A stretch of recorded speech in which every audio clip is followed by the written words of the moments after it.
Midnight always arrived like a heartbeat. Every night, exactly at 12, all the lights in the city would flicker once.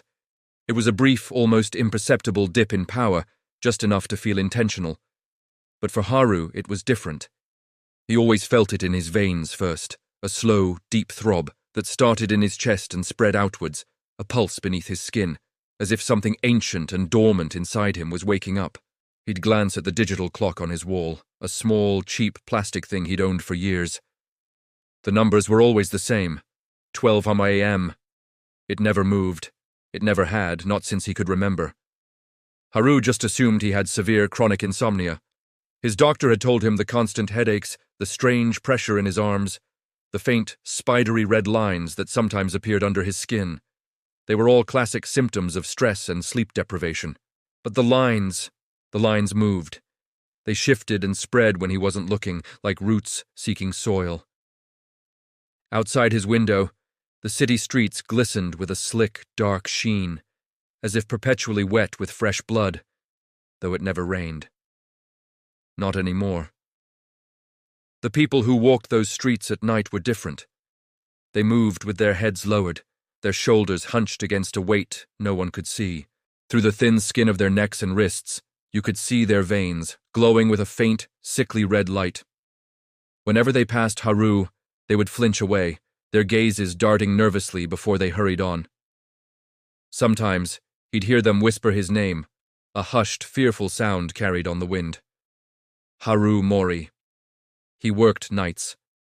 His job was at an underground clinic, tucked away in the city's forgotten catacombs. He treated the incurable, patients whose conditions baffled every other physician. Their charts were impossibly thick, filled with desperate notes and failed treatments, but their symptoms were hauntingly identical. Sudden, excruciating pain that defied painkillers, spontaneous vascular ruptures, massive internal bleeding with no discernible cause. And every single chart ended the same way. Time of death, 12 a.m.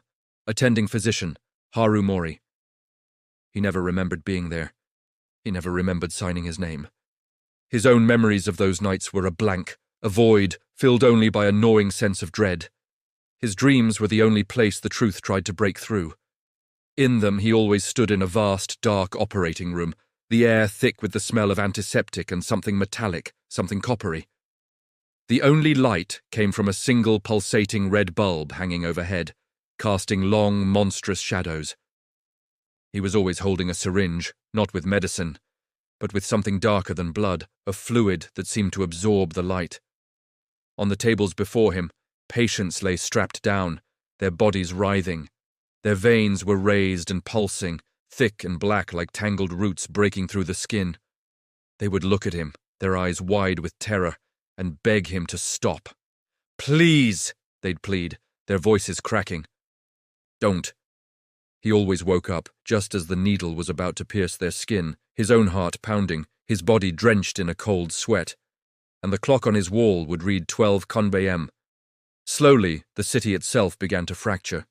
The fabric of reality was tearing at the seams. Roads cracked and split, branching into new, unfamiliar arteries that pulsed with that same faint red light.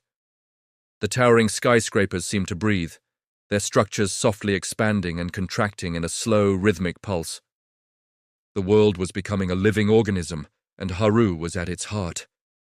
The red lines beneath his own skin spread further, faster now, forming an intricate, terrifying network that was a perfect mirror of the city's new street grid. He was becoming the map. One night, the dream changed. He was in the operating room, the red light bathing everything in its hellish glow. The patient on the table before him wasn't writhing or screaming. She was calm. She sat up slowly, the leather straps falling away from her arms.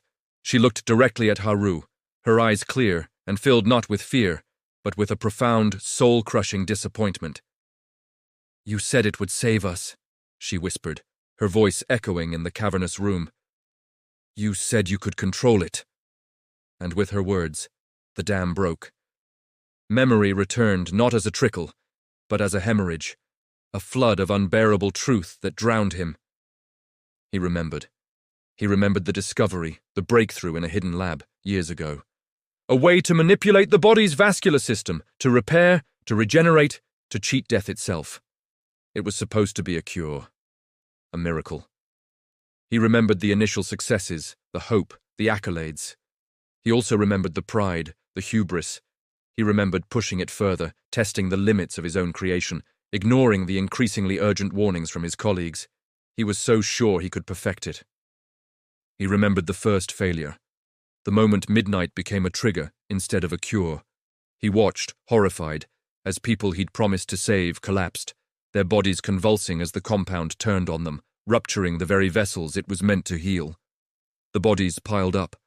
The miracle had become a plague, and he was its creator. Faced with the catastrophe he had unleashed, Haru couldn't bring himself to destroy the research. It was his life's work, his magnum opus, even in its monstrous final form. So he chose to destroy himself instead. He remembered walking back into the lab, the single syringe filled with the dark compound in his hand. He wasn't trying to die. He was trying to erase. He injected the full dose into his own veins, rewriting his own memory, fragmenting his own mind. He bound his consciousness to the moment of failure, tethering time itself to midnight, forcing himself to relive the moment just before every single death, over and over. He had turned himself into a living record of his sin, a ghost trapped in the machine he had built. Back in the dream, which was no longer a dream, the last patient on the table reached for him, her hand cool against his skin. The clock on the wall, the real one in his apartment, finally ticked forward, 12:01. The spell was broken. "I remember now," Haru said, his voice quiet, heavy with the weight of 1,000 forgotten deaths. All of it. The red veins beneath his skin ignited, glowing brighter than ever before, a brilliant pulsating network of light that synced perfectly with the city's now thundering pulse. He was the city, and the city was him. He calmly unstrapped himself from the operating table of his mind and lay down in the patient's place.